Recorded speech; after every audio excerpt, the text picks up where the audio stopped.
Good morning, students. We all are studying about friction. So this is the very important class of friction. In this class, we revise all the topics, all the important topics of friction. So let's discuss first the name of topic.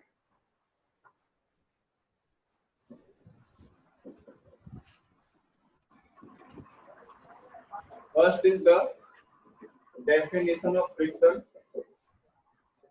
Second, mechanism of friction due to irregularities due to adhesion force. Friction generates heat energy. Friction क्या करता है? Heat energy generate कैसे करता है? हम लोग रब किए थे, हाथ को रब करके देखे थे ना. Next, types of friction. Okay, I know that there are two types of friction.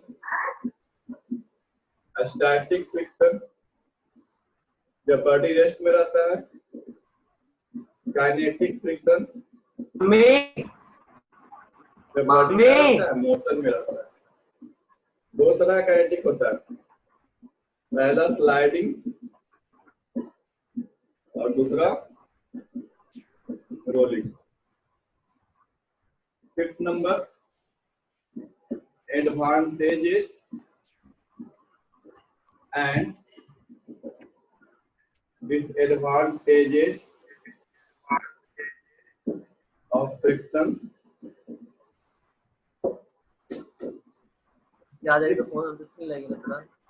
Method to increase or decrease, reduce friction. Next, float friction और drag. Last है streamlining. ये सारा पॉइंट है. आप लोग चेक करके बताइए कि किस पॉइंट में आपको प्रॉब्लम हो रहा है. अगर कोई किसी को भी प्रॉब्लम नहीं है तो फिर नया चैप्टर स्टार्ट करेंगे लाइव.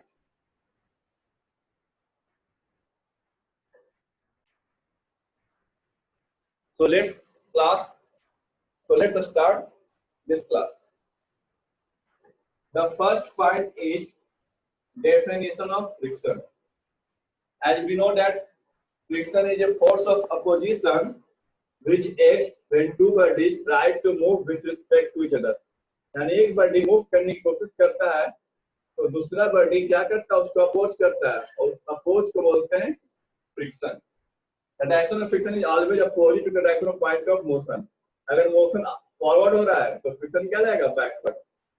अब mechanism of friction. So there are two types of mechanism. First is the interlocking of irregularities. ठीक है, interlocking of irregularities. जब बॉडी A और बॉडी B एक दूसरे से मूव करने की रिस्पेक्ट में करता है तो यहाँ पर होता क्या है, इसका इरेगुलरिटीज इसका इरेगुलरिटीज आपस में इंटरलॉक हो जाता है. ठीक है, इसको बोलते हैं interlocking of irregularities. Interlocking of irregularities. ठीक है, चलिए नेक्स्ट है एडहेशन. एडहेशन क्या होता है, बॉडी ए का मॉलिक्यूल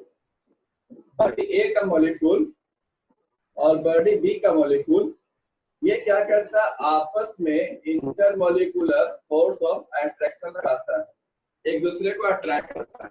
ठीक है, इस फोर्स को बोलते हैं इंटर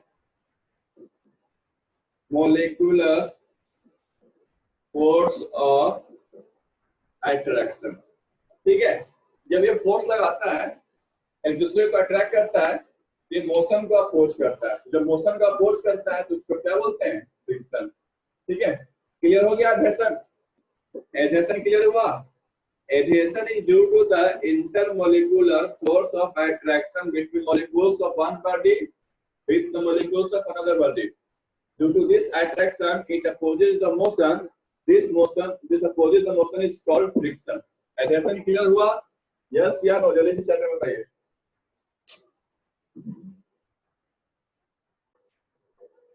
Next.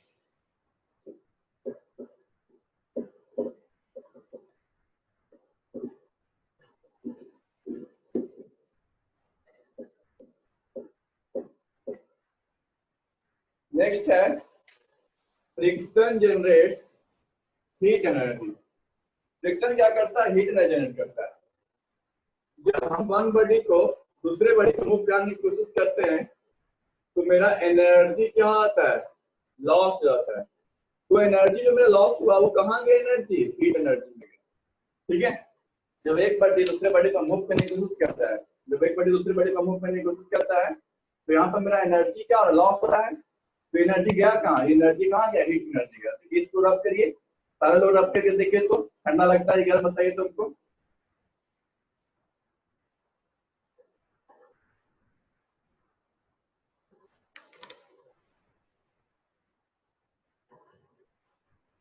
ठीक है.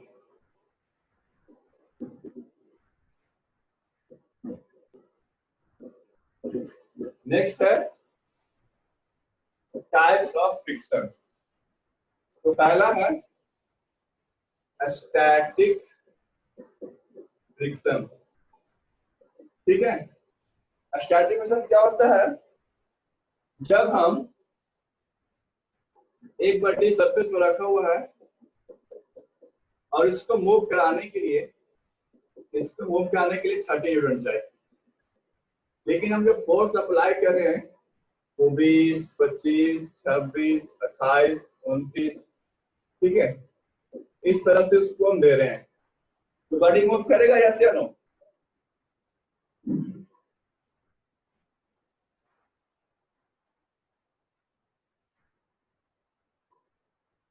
जल्दी बताइए. बॉडी मूव करेगा? Very good. Body does not move. ठीक है. Body does not move. तो यहाँ पर जो फ्रिक्शन लग रहा है उस फ्रिक्शन को कौन सा फ्रिक्शन बोलेंगे? Static friction. ठीक है. बॉडी को मूव करने के लिए 30 न्यूटन चाहिए. सपोज हम यहाँ पर लगा दिए 25 न्यूटन. अप्लाइड फोर्स कितना है? 25 न्यूटन. तो फ्रिक्शन का वैल्यू कितना हो जाएगा? 25 होगा कि 30 होगा फ्रिक्शन? इसका आंसर बताइए.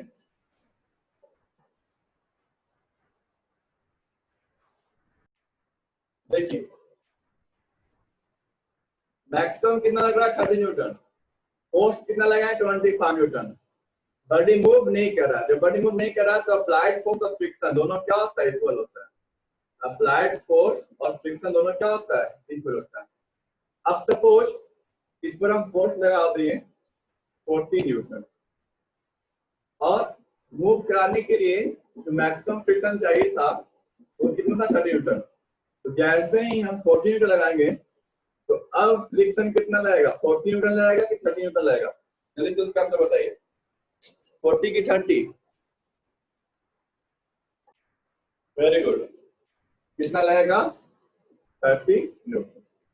यानी स्टैटिक फ्रिक्शन का जो वैल्यू है वो 0 से मैक्सिमम तक होता है. ठीक है. जब तक मूव नहीं करेगा मैक्सिमम तक नहीं पहुंचेगा ये अप्लाइड फोर्स के इक्वल रहेगा. ठीक है. मैक्सिमम के पहले किसके इक्वल रहेगा? मैक्सिमम के पहले ये अप्लाइड फोर्स के इक्वल रहेगा. ठीक है. चलिए नेक्स्ट है kinetic friction.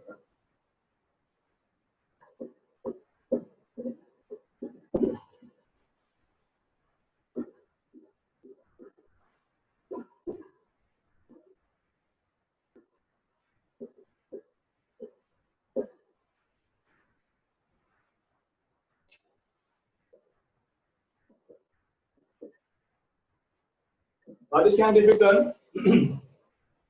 When one body moves over the another body, this is called kinetic friction. The friction acting on the body. ठीक है. जब बॉडी एक दूसरे बॉडी के ऊपर मूव कर रहा होता है तो यहाँ भी फ्रिक्शन लग रहा होता है ना। साइकिल हम चलाते हैं, साइकिल चलाते हैं तो पैडल मारना छोड़ देंगे, तो साइकिल चलते जाएगा कि रुक जाएगा? बताइए, रुक जाएगा। तो रुकने की वजह से क्या हो रहा है, यहाँ पर फ्रिक्शन लग रहा है। क्यों रुक रहा है? क्योंकि यहाँ पे क्या लग रहा है, फ्रिक्शन लग रहा है। तो उस फ्रिक्शन को क्या बोलेंगे, काइनेटिक फ्रिक्शन। अब मेरा क्वेश्चन ये है कि कौन सा फ्रिक्शन ज्यादा होता है, काइनेटिक फ्रिक्शन ज्यादा होता है कि स्टैटिक फ्रिक्शन ज्यादा होता है? बताइए कौन सा फ्रिक्शन ज्यादा होता है, काइनेटिक या स्टैटिक?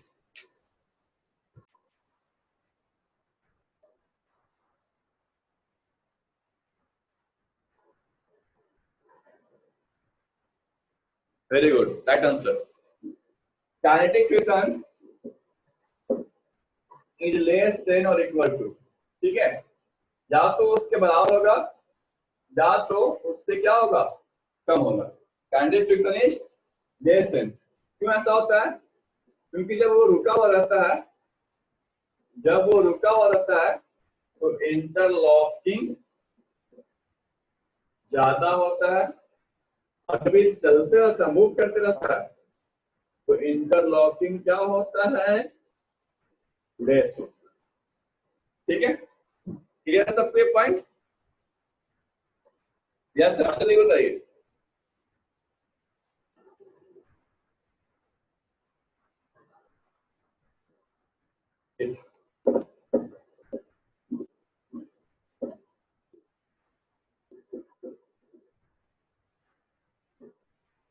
अब देखिए, kinetic friction two types,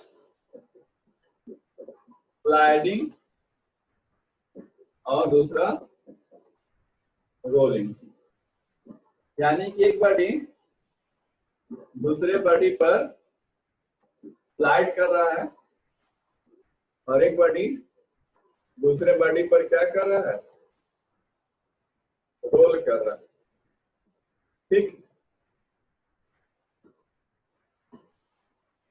force आगे पीछे लग रहा है तो फ्रिक्शन आगे जाएगा। ठीक है, एक बॉडी दूसरे बॉडी पर रोल कर रहा है तो रोलिंग और ये स्लाइडिंग। ठीक है, when one body slides over the surface of other, this is called sliding. When one body rolls over the surface of other, this is called rolling.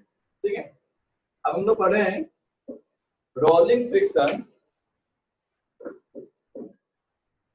क्या पढ़े हैं?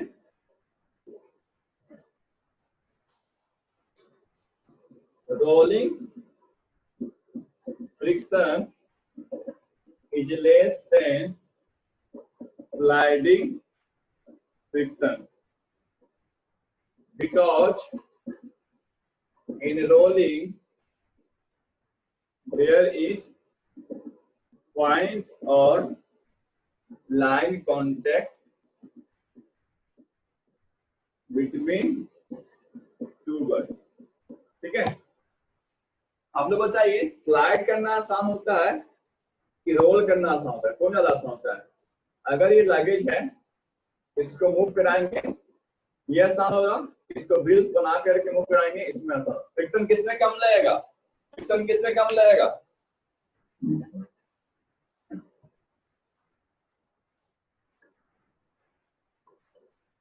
सारे लोग जल्दी बताइए, फ्रिक्शन किसमें कम लगेगा?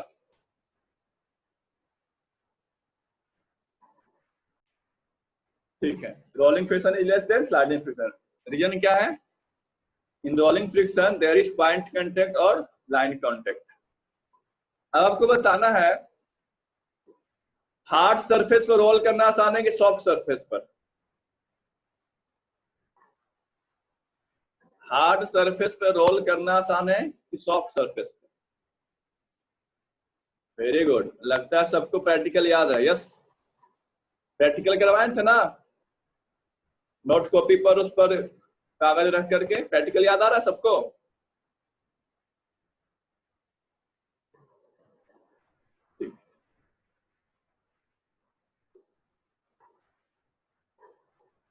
चलिए ठीक है, तो क्या क्या पॉइंट लिखना है इसमें?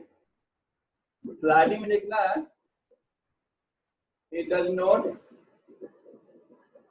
Depend on area of contact, area पर डिपेंड नहीं करेगा। इसको इस तरह से स्लाइड कराइए, चाहे इस तरह से स्लाइड करिए, दोनों में क्या होगा, फ्रिक्शन बराबर लगेगा। दूसरा, it does not depend on speed, ठीक है। इसको आप 10 मीटर पर सेकंड से मूव कराइए या 20 मीटर पर सेकंड से मूव कराइए, दोनों में क्या होगा, इक्वल होगा।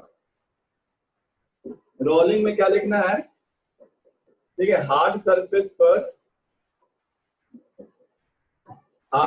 पर लेस होगा फ्रिक्शन, सॉफ्ट सरफेस पर मोर फ्रिक्शन,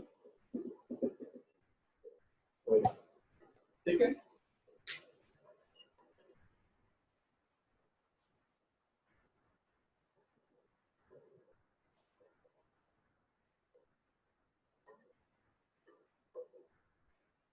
चलिए नेक्स्ट पॉइंट है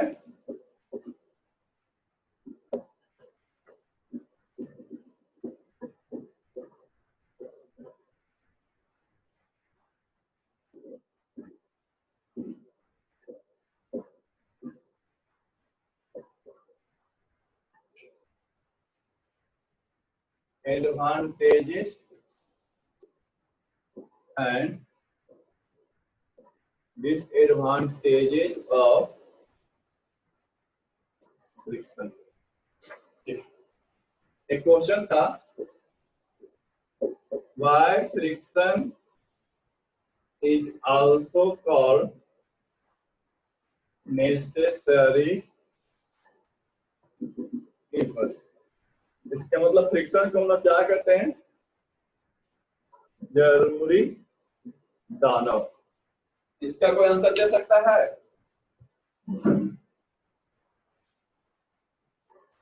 वेरी गुड। देखिए, friction is called necessary evil, जरूरी भी है और दानव भी है, ठीक है।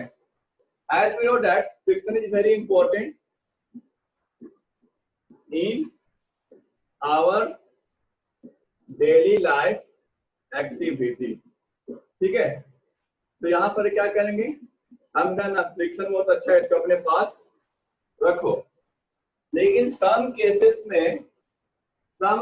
में क्या होता है, इसका डिसएडवांटेज होने लगता है।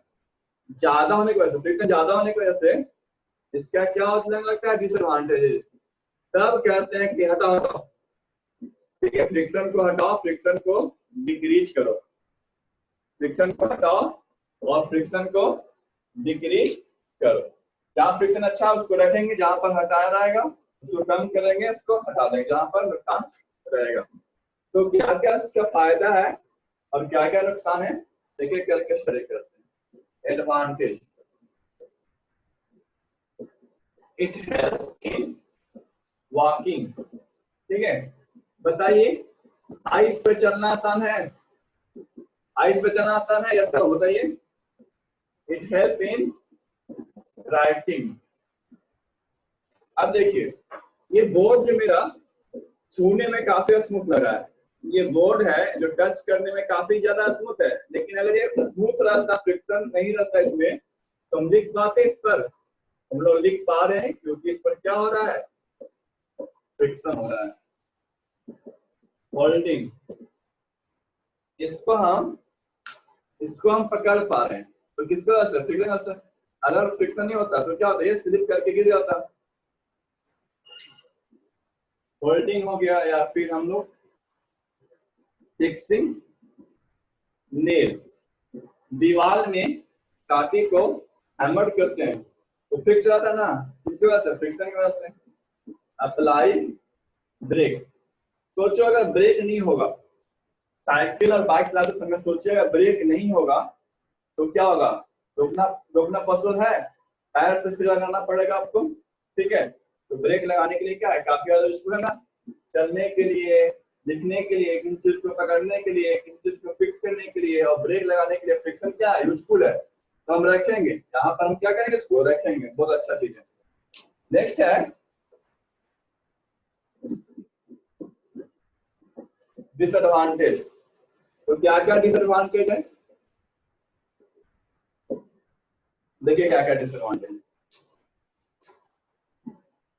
ये बहुत ज्यादा हीट एनर्जी प्रोड्यूस करता है, यानी किसी चीज को हम चलाते हैं तो फ्रिक्शन की वजह से बहुत ज्यादा ये गर्म हो जाता है।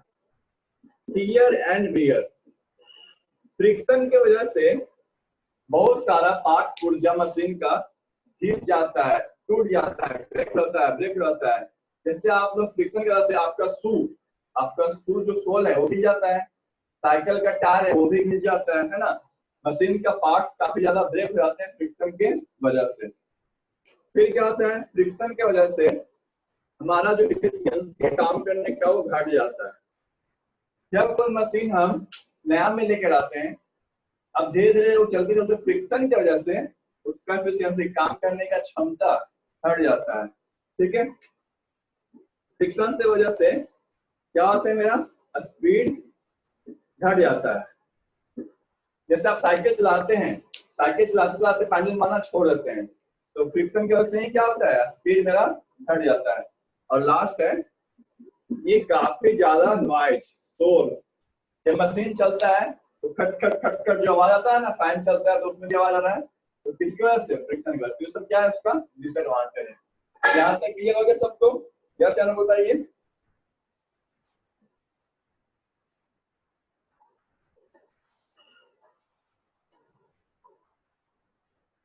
चलिए अब हम लोग पढ़ेंगे मेथड टू इंक्रीज और डिक्रीज।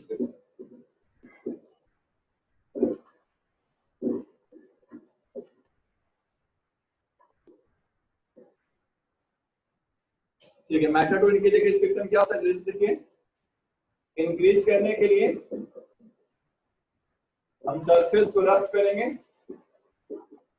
टायर में ट्रेड्स बनाते हैं। ठीक है, टायर में देखिएगा, नया टायर में ट्रेड्स बना हुआ रहता है ना। और क्या करेंगे, शूज में स्पाइक्स बना देंगे। शूज में क्या करते हैं, स्पाइक्स बनाते हैं। और जो मशीन टूल होता है उसमें ग्रिप बना देंगे, पैटर्न बनाएंगे और ग्रिप बनाएंगे। फ्रिक्शन को डिक्रीज करने के लिए क्या क्या होता है मेथड, सरफेस को पॉलिश करेंगे, लुब्रिकेंट, लुब्रिकेंट किसको बोलते हैं, मोबिल को, ग्रीस को, ठीक है, ऑयल को क्या बोलते हैं, लुब्रिकेंट। Lubricant is liquid. और क्या करेंगे, पाउडर लगाएंगे, उसमें पेंट कर देंगे। और फ्रिक्शन को कम करने के लिए क्या करेंगे, उसमें बॉल बेयरिंग या व्हील लगाते हैं, चक्का लगा देंगे, फ्रिक्शन क्या हो जाएगा, कम हो जाएगा। ठीक है, नेक्स्ट टॉपिक सबको समझ में आ रहा है, फ्लूइड फ्रिक्शन। देखिए फ्लूइड फ्रिक्शन क्या होता है, पानी में जो जहाज चल रहा है तो उसका जो स्पीड है, उसका स्पीड कमेगा कि नहीं होगा, यानी इसके पर फ्रिक्शन लगाएगा ना वाटर। यानी कि अगर पैराशूट से आप लोग उतरते हैं, पैराशूट से आप लोग उतरने की कोशिश करते हैं, तो फ्रिक्शन की वजह से देखिएगा वो स्लोली उतरता है, स्लोली स्लोली। क्या है, स्लोली स्लोली स्लोली, तो उसको क्या होता है, फ्लूइड फ्रिक्शन। तो friction is acted by liquid and gas. Liquid और गैस जो फ्रिक्शन लगाता है उसको क्या कहते हैं, फ्लूइड फ्रिक्शन कहते हैं। लास्ट टॉपिक है स्ट्रीमलाइनिंग।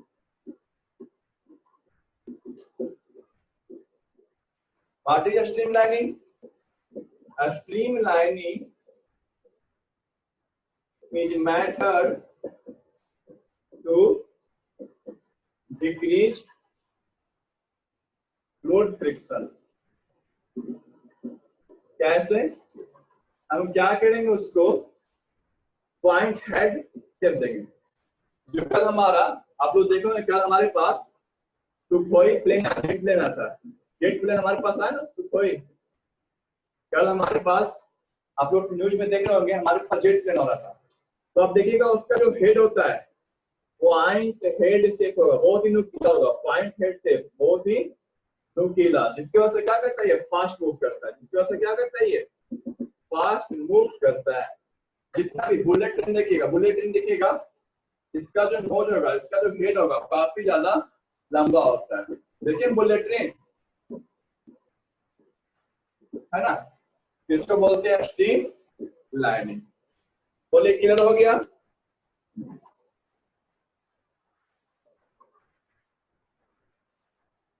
हाँ वेरी गुड, ठीक है, सिलेबस कम हो जाएगा, वेरी गुड। चलिए तो आज के लिए इतना ही है, नेक्स्ट क्लास में हम लोग स्टार्ट करेंगे कौन सा चैप्टर?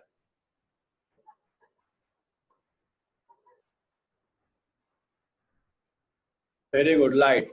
आप लोग का होमवर्क के एक्सरसाइज कंप्लीट करिएगा और ओलंपियाड क्वेश्चन ऑब्जेक्टिव देंगे 40 क्वेश्चन, उसको सॉल्व करिएगा। ओके स्टूडेंट्स, आज के लिए इतना ही, thank you and have a nice day.